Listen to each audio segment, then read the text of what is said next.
Okay. You good? Mm-hmm. You sure? I think so. Okay.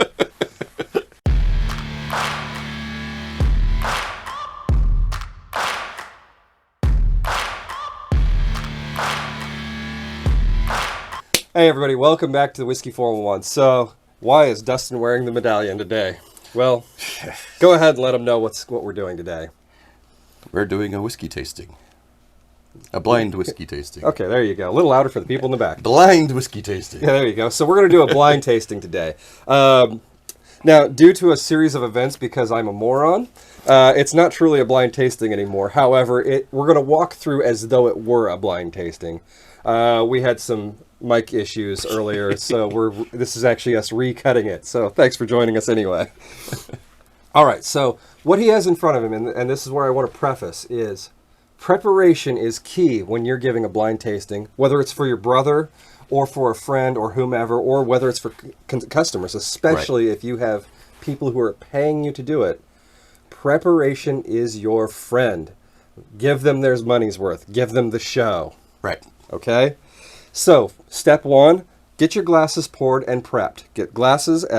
Each one of these has a whiskey in it. Each one of these is labeled and in order. So we've got whiskey A, whiskey B, and whiskey C. As you can see, they've all got lids on them to help prevent a little oxidation pre-tasting. Mm-hmm. I have these Whiskey Tribe coins. They're really great. They're sized for it, but you can get the same thing online at Amazon for what, like probably $10 to $15 there for you go. So a couple of them even. Yeah, there you go. So if you need some, either way, whatever works for you. And then I like to have a few crackers and some bottled water, just so that people can rinse their palates and not necessarily blow out their palate every time they go into a new whiskey. Right. Yeah. Right, 'cause it makes it really difficult. Yeah, not going back to back with nothing to clear. Right. Okay, so normally, like I said, we're going to go through this as though this is completely blind, as though he has no idea what he's drinking. So we're going to start by just going ahead and having our guinea pig. Go ahead and pull the lids. All three, right? Yes, all three, and just go ahead and set them off to the side there. Excellent, you're hired. So I got this. all right, so all we're going to do is we're going to clear our mind of every preconceived notion. We don't want to have any thoughts of what this could be, what this might be, what this should be. All we want to do is grab that first whiskey and give it a smell. Now, what I usually do is say bring it up until you just start to smell something and hold it there. Maybe close your eyes, take a deep breath, let it out. 2 to 3 seconds of an inhale and then away. That's all you want to do. That'll keep you from just getting straight alcohol up your nose, which will affect your ability to smell it. Yeah. So, just a little hello. Yeah, I get cherry, Right. some oak. Okay. So cherry and oak, that's really good. What else do you find? There's a little bit of almost like a brown sugar characteristic, but Okay. I'm not sure if it's right. Okay, well, so Quite the sweetness. So I'm we looking want to for. do this relatively quickly, and you want to do this a little quickly at home, unless you're trying to truly build your profile for this whiskey. So go ahead and take a taste. We're going to try to spend about a minute or two on each whiskey, and then we'll go from there. Okay, so does the nose match the palate? What are you getting? Nose matches the palate pretty well. Okay. A lot of the cherry, a lot of the oak. Okay. Almost a little bit of a corn sweet. Okay. That's kind of the direction it goes. Okay, excellent. So let's go ahead. So you've got some pretty good notes there, wouldn't you say? Would you agree? Yeah. Okay, so let's go ahead and move on to the second one. Okay. So once again, just say hello to it. Bring it back. If you need to, rub it on your hands. Whatever works for you. I don't know why I'm nosing this, because this is actually all three of them combined. So, although it does have a lovely nose, I'm not going to lie. So I get a bit more of a like hay or like straw type of character. Okay. With still the cherry. Okay. Now, would you say it's similar in profile to the first one or different? Similar, but that one has just a little bit more of the oak turned up with the almost cinnamon characteristic. Okay. Okay. Excellent. And that could be mash bill or what have you, but. Mm-hmm. And are you getting anything different on the taste? What's the first thing you get on the taste? Vanilla. Okay, so that one's really high and then vanilla. Cherry. Okay. And then, what is that? The straw is still kind of there, but it's not straw. Okay. So as you can see, as he's going through each one briefly, he's developing more and more of a decision tree of what he might be drinking, because he does know that these are 3 of the same type of whiskey. Right. So go, eat a cracker, whatever you need to do. So, and you can do this however you'd like at home. Try it at home. You can try experiment by using all the same mash bill, all the same malts. So you could try with 3 single malts. You could try with 3 Canadian whiskeys, 3 Japanese whiskeys, 3 scotches, whatever you want to do. Or you can mix them up and play identify the whiskey.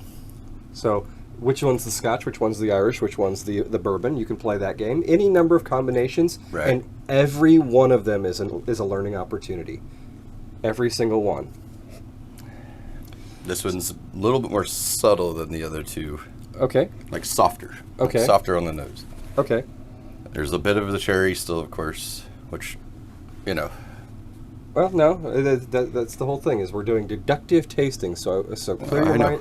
Now at this point, he knows what most likely he's drinking, and if you had to say what type of whiskey this is, what would you say? This is clearer than the bourbon American whiskey category for sure.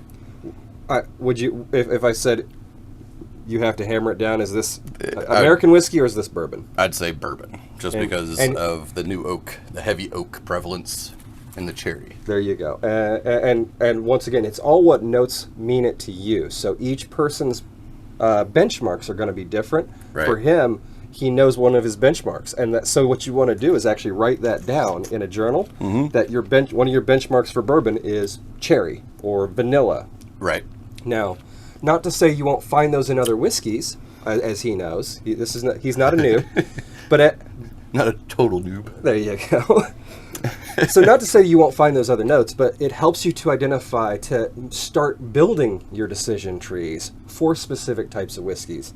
So we know we have bourbon. Right. Now, in our earlier video where unfortunately we lost the sound because I forgot to turn on the mic. Weird how that happens. Strange thing. So what we did is I had him place these in order of his favorite from first to worst, so to speak. Right. And he came up with A, C, and B was his order. Right. That's what you came up with. Yep. And are you sticking to that? Yeah, I still think that's my preference. And here comes, drum roll please, the reveal. Whiskey number 1, whiskey A, Larceny.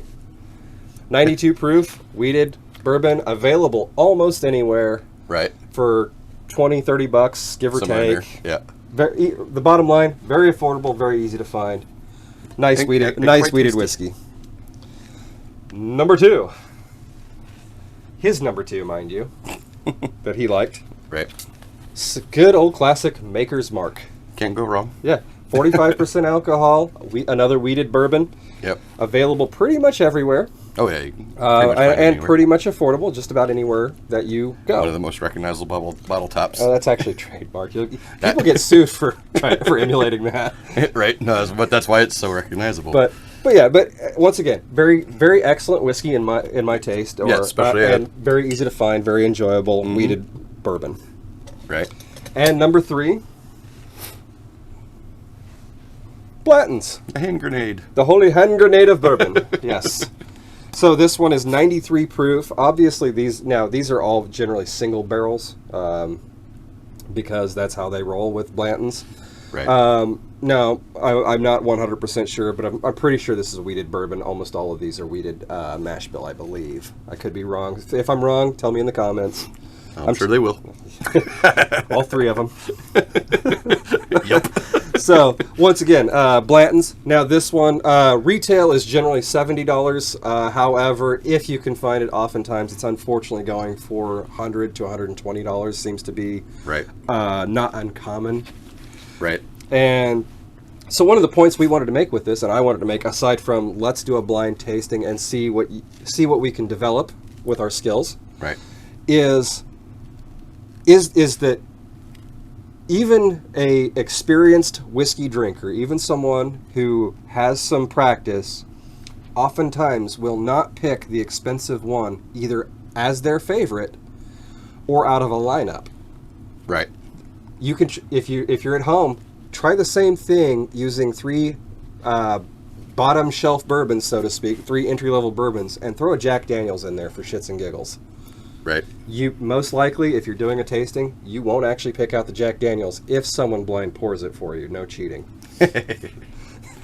All right. So did you have fun? Oh yeah, no, it was a blast. Did you learn? Did you learn something? Yeah. Okay, excellent. And so those of you who don't know, he's actually studying and wants to go train to be a whiskey sommelier himself. So this was practice and training for him, as well as an opportunity to make a video for you. So if you guys like this, if you enjoyed it, if you want to see more of him or more of me, there is more of him than me. Hey, you're catching up. Yeah, well, it is. But feel free to come back, drop a comment down below. Tell us what you like, tell us what you want to see, or just tell us how we screwed up. That's fine too. Those are always fun. But in the meantime, between now and then, I want to thank you for joining us. You want to go ahead and pour those together? Sure. Blend it good. Yes. When in doubt, make the mini blend and enjoy all those whiskeys at once. It's rarely a bad idea. Rarely. So, once again, thank you guys for joining us. We wouldn't be here without your support and a phone, apparently. Really forgot that. That's all right. So, here's to good friends, good times, and good whiskey. Cheers to you.